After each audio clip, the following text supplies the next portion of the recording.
Hello to everyone, this is Avid Academy Ranchi, and what we are going to study in this video is about India's largest hydropower project. 3.9 billion dollar का centre ने okay किया है एक hydro power project Arunachal Pradesh में। Location बहुत important है।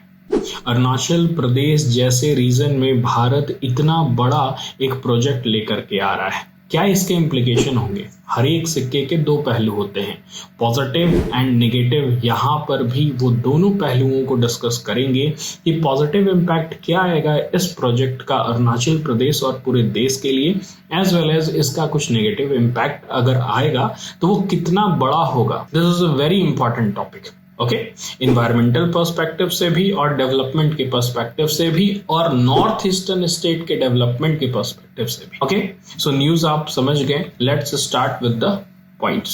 So we are starting with this point. The construction of India's largest hydroelectric project in Arunachal Pradesh could have various implications, both positive and negative. इसी के बारे में बात कर रहे हैं कि उसका जो इम्प्लीकेशन होगा वो पॉजिटिव भी होगा और नेगेटिव भी होगा।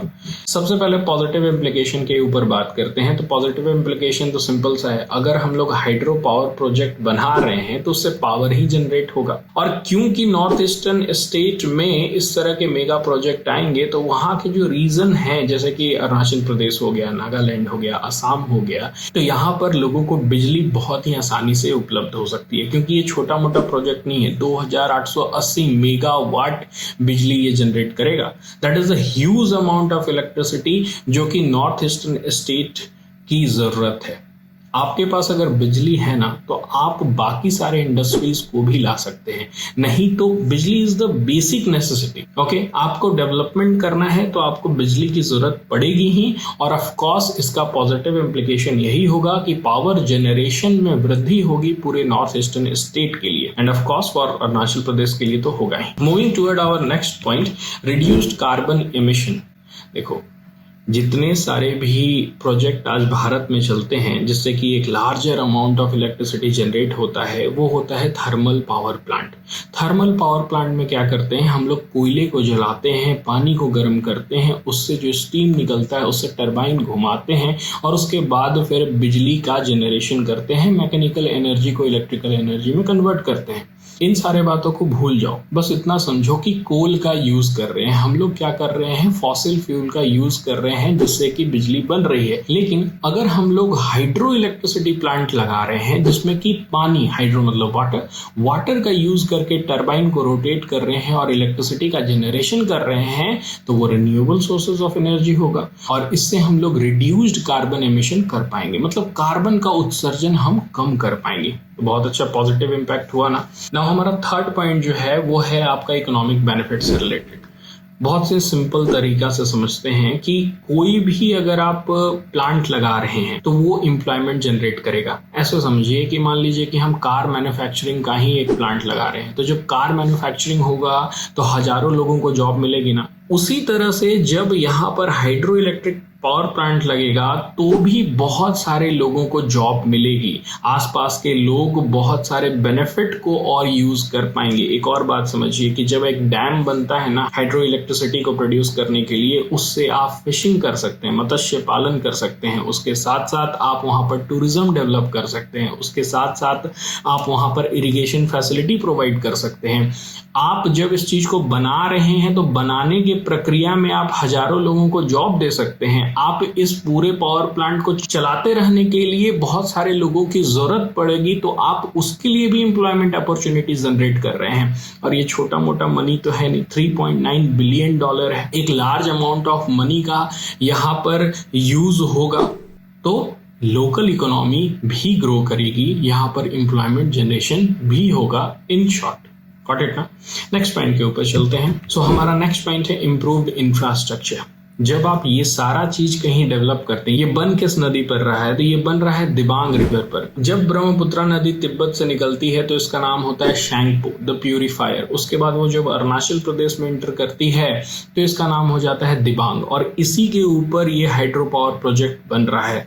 जब वो असम में इंटर करती है तो इसका नाम ब्रह्मपुत्रा हो जाता है, और जब ये इंटर करती है बांग्लादेश में तो इसका नाम जमुना हो जाता है, जो कि मिल जाती है गंगा नदी से, और फिर उसका नाम पद्मा हो जाता है, फिर उसका नाम मेघना हो जाता है, और फिर ये सारी नदियां मिल करके ड्रेन आउट हो जाती हैं बे ऑफ बंगाल में। तो दिबांग जो ब्रह्मपुत्रा ही है, जिसका नाम अरुणाचल प्रदेश में दिबांग है, उसी के ऊपर ये प्रोजेक्ट का डेवलपमेंट हो रहा है।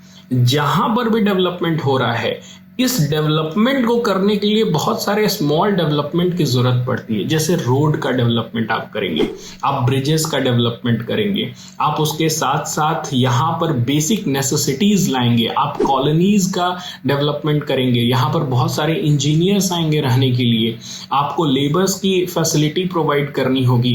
तो आप एक तरह से एक पूरा सिटी ही छोटा सा बसाएंगे ताकि यहाँ पर ये डैम का निर्माण हो सके। तो इंफ्रास्ट्रक्चर डेवलपमेंट होगा इस रीजन में। ये सारे कुछ पॉजिटिव इम्प्लीकेशन थे। अब नेगेटिव इम्प्लीकेशन के ऊपर चलते हैं। वो नहीं हो सकता है कि बच्चे को लाइट में भी पढ़ना है और फॉरेस्ट में भी खेलना है, कहीं ना कुछ तो छूटेगा ही। अगर जंगल चाहिए तो बिजली को त्यागना पड़ेगा, और अगर बिजली चाहिए तो जंगल को त्यागना पड़ेगा, और दोनों मिल जा रहा है तो उसको सतत विकास कहते हैं, सस्टेनेबल डेवलपमेंट कहते हैं। लेकिन सस्टेनेबल डेवलपमेंट नाम का चीज धरातल पर नहीं होता है, इन रियलिटी ये मौजूद नहीं होता है। जब आप ये डैम बनाएंगे ना तो आपको इन्वायरमेंटल डिस्ट्रक्शन करना होगा, ये रियलिटी है। आप डैम जहां बना रहे हैं वहां फॉरेस्ट की कटाई होगी। जब फॉरेस्ट की कटाई होगी और जब यहाँ पर आप पानी को जमा करेंगे तो पूरा जो लैंड है आसपास का वो स्वैम्पी लैंड हो जाएगा। आपको यहाँ पर के विलेजेस को हटाना पड़ेगा, उन्हें इन ट्राइबल पॉपुलेशन को दूसरे जगह रीलोकेट करना पड़ेगा, और ये जो इकोसिस्टम अभी वहां पर बना हुआ है वो पूरी तरह से बर्बाद होगा। अगर यहाँ पर एवरग्रीन फॉरेस्ट है तो वो स्वैम्पी लैंड हो जाएगा। ऑफ कोर्स उसके बेनिफिट मैंने अभी बताया, लेकिन जो इन्वायरमेंट, जो इकोसिस्टम अभी डेवलप है वो खत्म हो जाएगा। नेक्स्ट पॉइंट है कल्चरल इंपैक्ट को लेकर। कल्चर इंपैक्ट मतलब सिंपली आप समझिए कि यहाँ से इंडिजीनियस पीपल को आप जब यहाँ से ले जा रहे हैं उठा करके कोई दूसरे जगह पर आप ले जा रहे हैं, तो इनका जो कैरेक्टर है, इनका जो जीने की प्रक्रिया है, जिस तरह से वो मान लीजिए ट्राइबल पॉपुलेशन है, वो हंटर और गैदरिंग करते हुए आए हैं, प्रकृति के साथ जीते हुए आए हैं, आप इनको उठा करके हो सकता है कि शहर ले जाएं या फिर आप कोई और दूसरे जगह ले जा रहे हैं, तो इसका जो मूवमेंट जो आप इनको माइग्रेट करा दे रहे हैं वो एक कल्चरल इम्पैक्ट डाल रहा है, इनके पूरे लाइफ स्टाइल को चेंज कर दे रहा है। That is also a very negative point. Third point, ये असल में नेगेटिव में है लेकिन मुझे ये थोड़ा पॉजिटिव टाइप लगता है, लेकिन आप लिखोगे नेगेटिव में। क्या है? Geopolitical tension. आप जब इस तरह के बड़े प्रोजेक्ट लाते हो अरुणाचल प्रदेश में, जिसको चाइना अपना एक पार्ट बोलता है, तो आप क्या कर रहे हो? टेंशन को एक्सक्लेट कर रहे हो। मानता हूं आपके मन में होगा कि ये तो पॉजिटिव पॉइंट है, क्योंकि चाइना को हम क्या कर रहे हैं और उकसा रहे हैं कि देखो हम लोग क्या करने वाले हैं, इतना बड़ा डेवलपमेंटल प्रोजेक्ट अरुणाचल प्रदेश में ला रहे हैं जिसको तुम कहीं ना कहीं अपना कहते हो, मैप में अपना दिखाता है। लेकिन क्योंकि ये नॉन वायलेंस की कंट्री है, इसलिए हम इसको नेगेटिव पॉइंट में डालेंगे। और हम क्या डाल के लिखेंगे इसमें कि हम लोग ये नहीं चाहते हैं कि वार हो, हम लोग बहुत ही कॉशियसली मूव करना चाहते हैं, और ये हम बताएंगे कि ये जो डेवलपमेंटल प्रोजेक्ट है वो यहाँ के लोगों के लिए बेनिफिट लाएगा, ना कि इससे चाइना को कोई प्रॉब्लम होना चाहिए। गॉट इट ना? तो जो जियोपॉलिटिकल टेंशन है इस रीजन में बढ़ेगा। गॉट इट ना? तो ऑफ कोर्स इसको नेगेटिव में ही लिखना, मन कितना भी इसको पॉजिटिव में लिखने को करे कि इससे तो चाइना चिढ़ जाएगा वो अलग बात है, उसको चिढ़ाना ही है। लेकिन जब रिटर्न में आएगा तो आप ऐसा कुछ भी चीज नहीं लिखोगे जिससे ये लगेगा कि आप युद्ध कराना चाह रहे हो। सो ये सारे कुछ ऐसे पॉइंट थे जो कि पॉजिटिव और नेगेटिव दोनों इंप्लीकेशन बता रहा है जब आप एक डैम बना रहे हो अरुणाचल प्रदेश में।